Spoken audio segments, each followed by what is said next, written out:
Hey everybody, we're about to do a great episode on when self-esteem turns into self-abuse. Check it out. You're going to love it.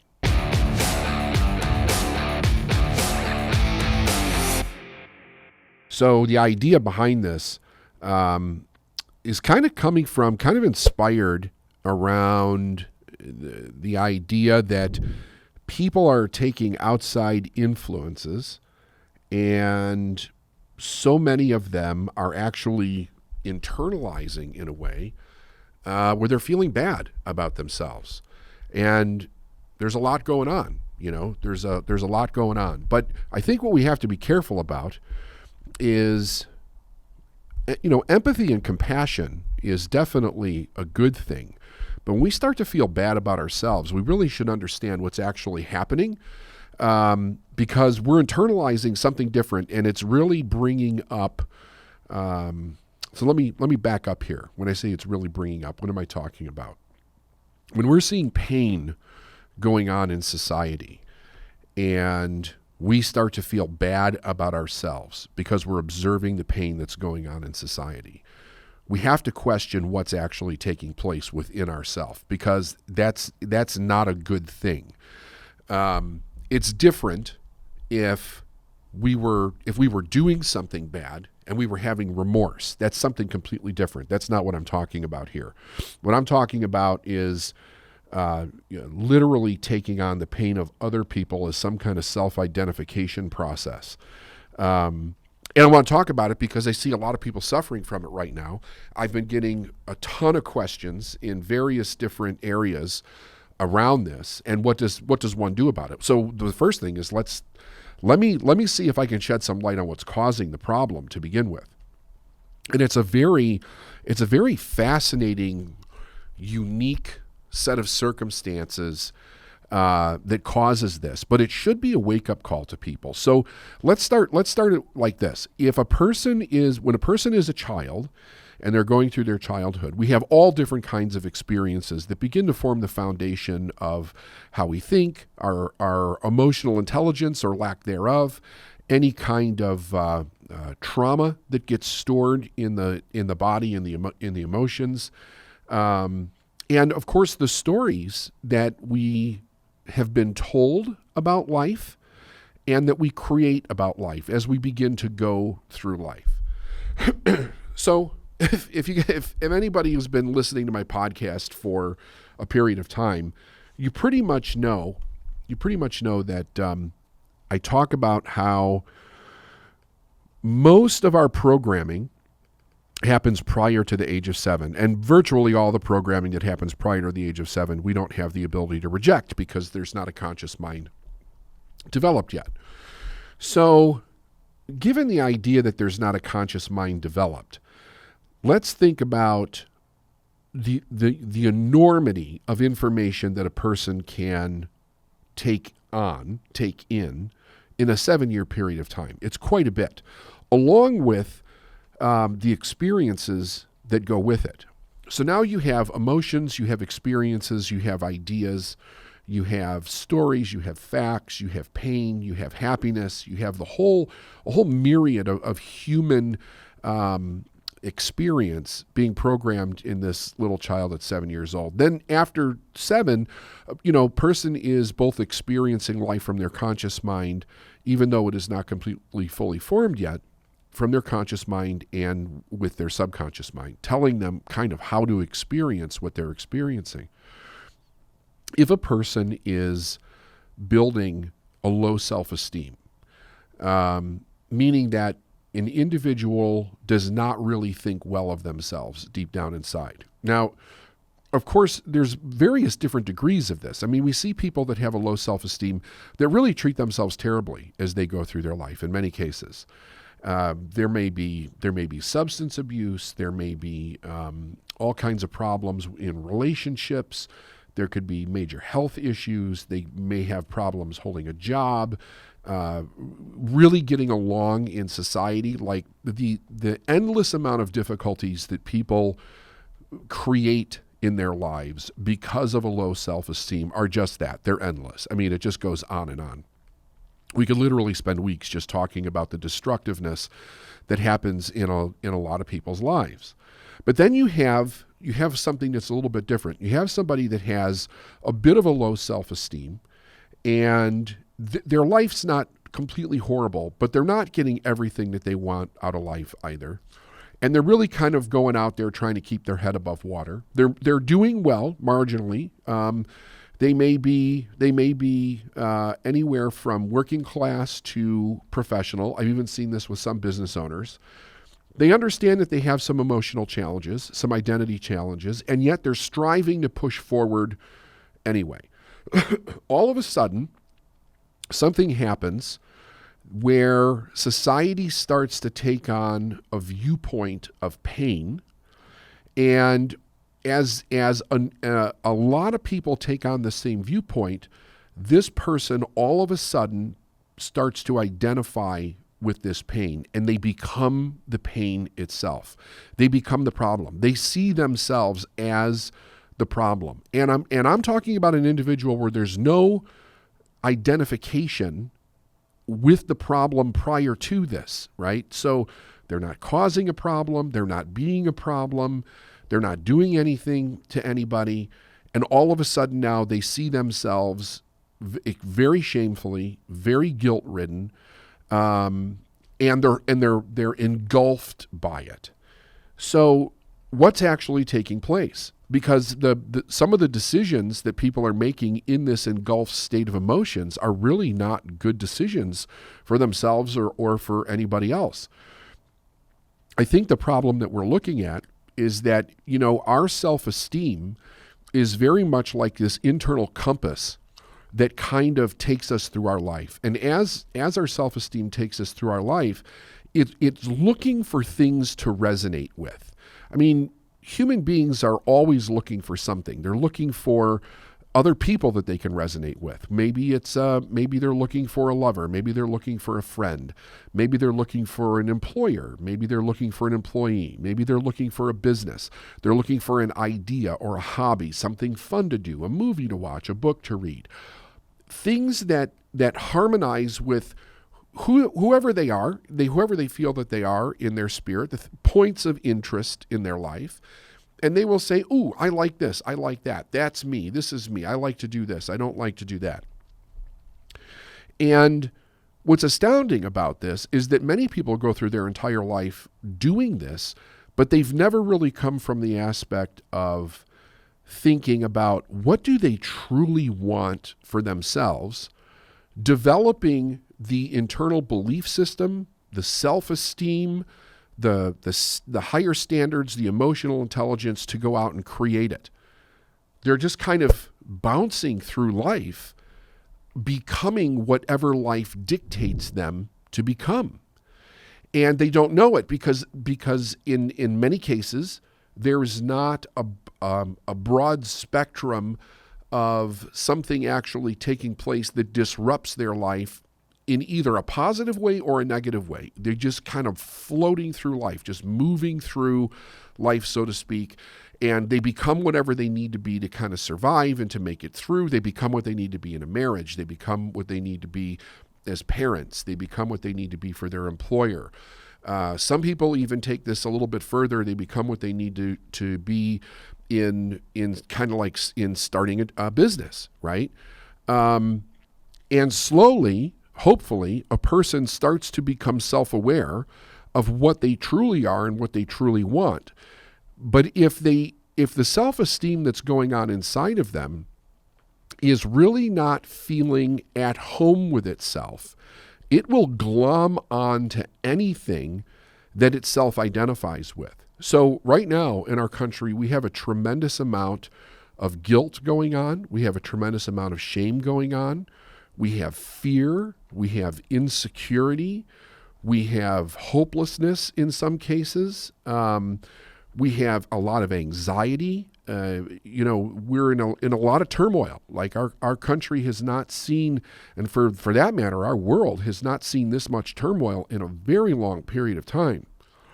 So people's emotions are all over the place with what's going on.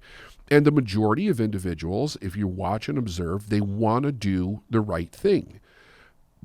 But also what we're seeing is that people are losing their bearing on what the right thing actually is. There's a tremendous amount of individuals that are coming in right now and bullying other people, really being a voice of telling others who they need to be, what they need to do, and being very insistent upon their opinion. And they're forcefully telling people that are not even asking for any kind of help. They're doing it online. They're doing it in a lot of different situations where somebody that they don't even know just comes and starts attacking them because they're making an assumption about who they are, what they're doing, what they think, what their values are, what their standards are or not, and telling them how to change their life. When you see someone who all of a sudden morphs into this childlike person and is like, oh my God, I'm such a bad person, when they weren't doing anything bad to begin with, if that person doesn't understand that a giant force of emotion and opinion just hit their self-esteem in a very weak place, there's a very good tendency that they're going to blow something up in their life. They're going to totally tear it apart. Right now we have a lot going on with white guilt. We have the George Floyd massacre, like the horrific problem with certain people in the police. We've got a systemic racism problem in our country that needs to be addressed. We keep saying that we're going to address, but it still keeps showing up. And the country's like overflowing. It's overflowing with emotion. People have had it. They're tired of it, and rightfully so. But when we take that energy and don't direct it toward the problem, we just direct it in every direction that we can, the casualties from that can be enormous. They can be devastating. So I'm speaking to the people that are coming to me going, I feel all this shame and guilt about who I am because there's other people of my race or my gender or where I grew up or in what I do that had something to do with racism, or they had something to do with something that wasn't right. And now I'm identifying through their wrongdoing in life. And I'm having that wrongdoing be thrust on me. So it's like, okay, what do you see for yourself in this? And the answer that I'm getting on a broad scale is that I'm a bad person. Like deep down at the core, I'm a bad person. Well, why would somebody think this, that they're a bad person? I think we have to really address this question, because it's not that there's not bad people out there, and it's not that racism and prejudice of any kind is not happening. It's totally happening. It's an enormous problem. But if individuals that are very susceptible from a low self-esteem perspective are on the bullying end of the strong opinion that is taking place in many instances, then that individual is going to really feel awful about themselves. So I think that one of the things that we need to really understand about ourselves is, what do we actually stand for from a point of being a human being in this world today? And I'm talking to everybody, excuse me, as an individual right now. I'm not talking to any group of people. I'm not talking to any color of people. I'm not talking to any ideology. I'm just talking to an individual that might feel lost right now and is really struggling with the emotions that they're actually going through. If you look at somebody who's very solid in who they are, they've done, either they were raised in a household where they were solidly brought up to know who they were, they have good standards, good values, good beliefs, they have good emotional intelligence, they work on themselves, they're constantly moving forward, they surround themselves with great people who help hold them accountable, you're not going to see this problem. Because somebody from the outside coming in, no matter how loud they tell you that you're something, A person who's solid in themselves is not going to believe it. They're going to be like, okay, I understand that this person's probably in pain. They're hurting. There's something going on with them right now. It doesn't mean what they're saying about me is right just because they're directing at me arbitrarily because of the color of my skin or where I live or where I work or what I do for a living. There doesn't seem to necessarily be any rhyme or reason to it either. It's just people directing, projecting their emotion, their pain, their ideas onto whoever will listen. So the individual that's strong recognizes this, and they understand that people can have whatever opinion that they want, and they can choose to do with it whatever they like when they find themselves in a situation like that. But the individual that has a low self-esteem may be suffering from something much more horrific, because this is not something that we often see. I mean, we see it in toxic situations. It can be in a toxic employer, a toxic family, a toxic marriage, children that are in abusive situations, where they're getting a person who is very angry, upset, and sometimes they have mental disorders where they're constantly brutalizing an innocent individual, let's say a child, for instance, and telling that child or indicating to that child who they are from a bad perspective. That child is going to grow up with trauma wounds. That child is going to grow up with a low self-esteem. They're going to have serious issues that are actually taking place within themselves. And it's almost like when as this person starts to go out in the world, they become very, very vulnerable to the idea of their own self-esteem becoming self-abusive based on the reflection that it's getting back from society. We cannot underestimate that the self-esteem being kind of a governor for its own, being like, excuse me, water seeks its own level, it is basically looking for and attracting something that is going to validate its own pain in a person's life. This is why people generally of a low self-esteem will get into a bad relationship. And again, bad relationship anywhere. It verifies what the person feels about themselves. However, here's the mistake, and this is so important. The mistake is that when a person gets this so-called verification in their mind, they're believing it to be real just because somebody who has a much louder, larger, more aggressive opinion is stating that it's real. It doesn't make it real. It doesn't make it real. And you cannot just take on the persona of being a bad person when there's no evidence of you being a bad person. You just have the emotions of you feel like you're a bad person.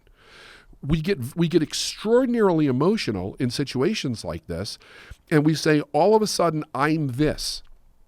I was talking to several people over the last week that are really suffering from this. Their whole life has been turned upside down because people told them that they were bad people because they were white.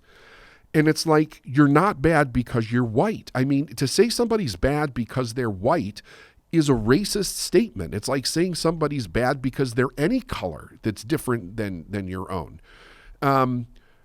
But if a white person's never experienced that before and they're coming from a low self-esteem, there is a tendency that person might believe it because it's identifying with the pain in that person's heart. And it's taking the person on a roller coaster ride through their own life, and they don't have the skills to know what to do with it. They literally don't have the emotional intelligence to deal with it. So what I want to do, excuse me, what I want to do is I want to give some advice, take it or leave it, as to how to help deal with this if you're suffering from this problem.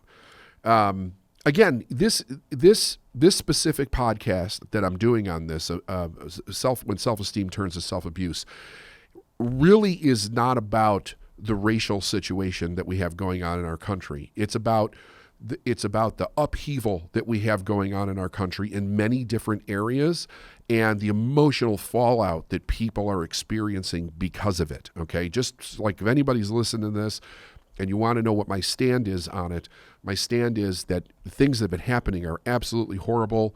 The murder of George Floyd, racism altogether, the violence, like it's all absolutely horrible. But it's really not about that. It's about that there's people suffering everywhere because of COVID, because of George Floyd, because of the protests, because of the violence, because of the uncertainty that it's created in our country.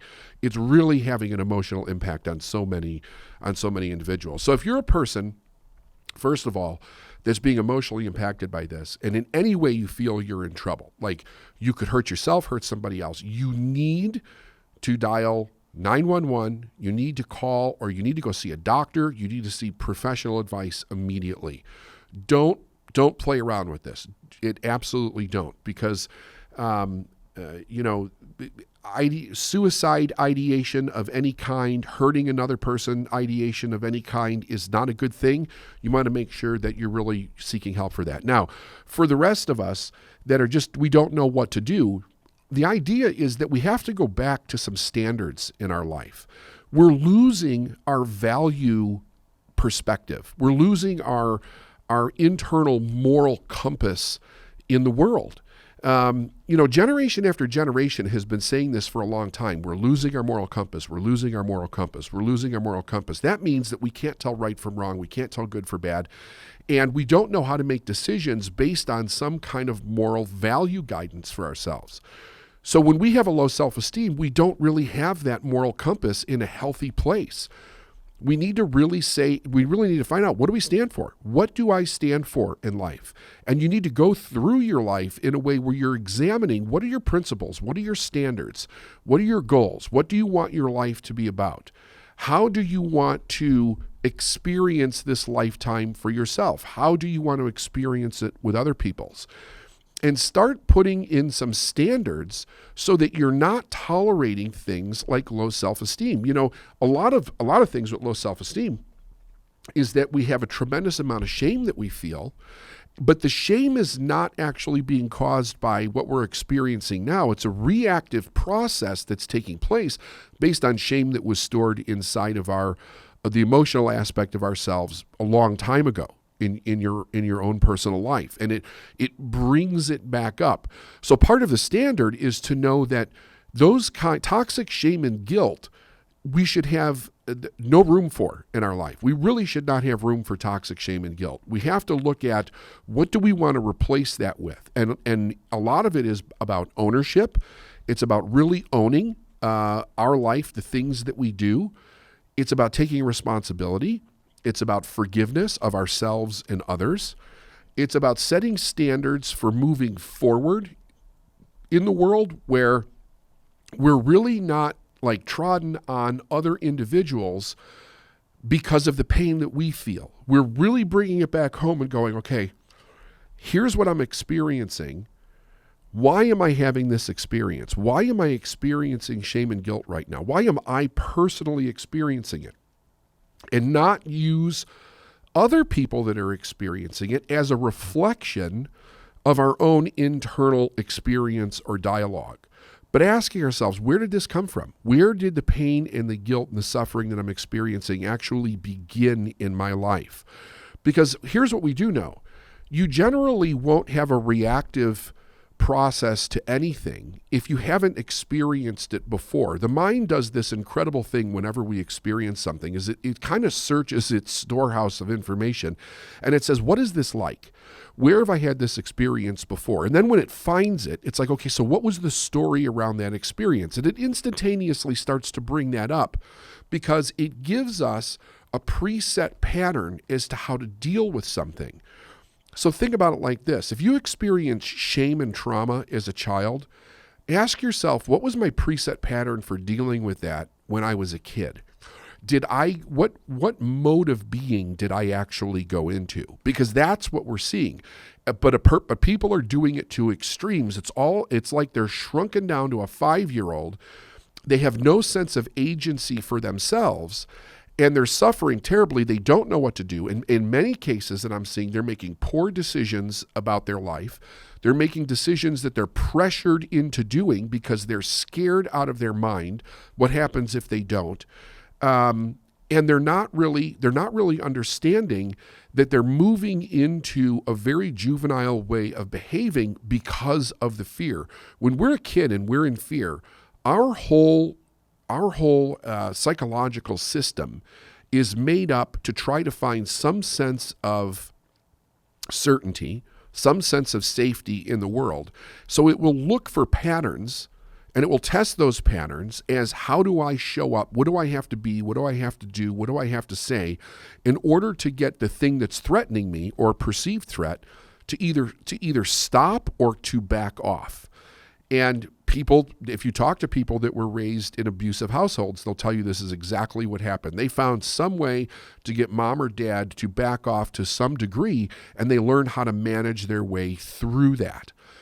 If that never got healed, that's exactly what's happening now. A person's reverting back to the same age that they had the trauma or the abuse, the same age that they internalized the guilt and the shame, and they're referring back to whatever pattern they were when they were that age. And that's how they're dealing with it and making decisions. And it's kind of like, I'll do anything as long as these external attacks, so to speak, will stop, and I don't have to feel insecure and afraid anymore.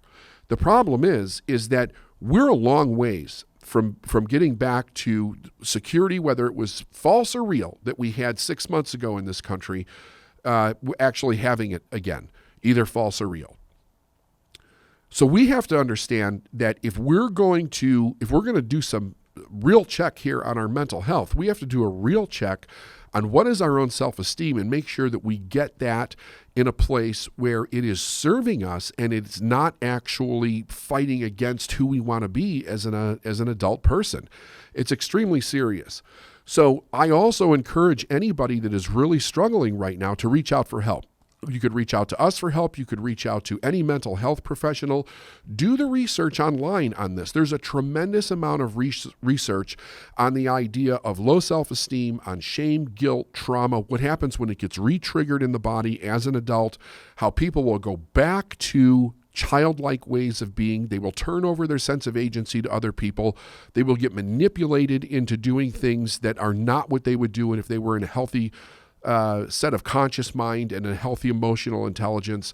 And then I would suggest once you get this sorted out, you really start to study and practice mindfulness techniques to really help yourself stay stable in the world, because every one of us needs to be as stable and as healthy as we can be if we're going to fight the challenges and overcome the challenges and grow and make the changes that we need to make as a society. So stay safe, be well, love each other, and take care of yourself first. Really do a check on your own standard of living. Be well, people. Just wrapped when self-esteem turns into self-abuse. I hope you enjoyed it. Leave us your comments. Make sure that you subscribe, ring the bell, so to speak, and tell your friends about it. Anybody that you find out that might be suffering with self-esteem, you might want to have them listen to this. See you later.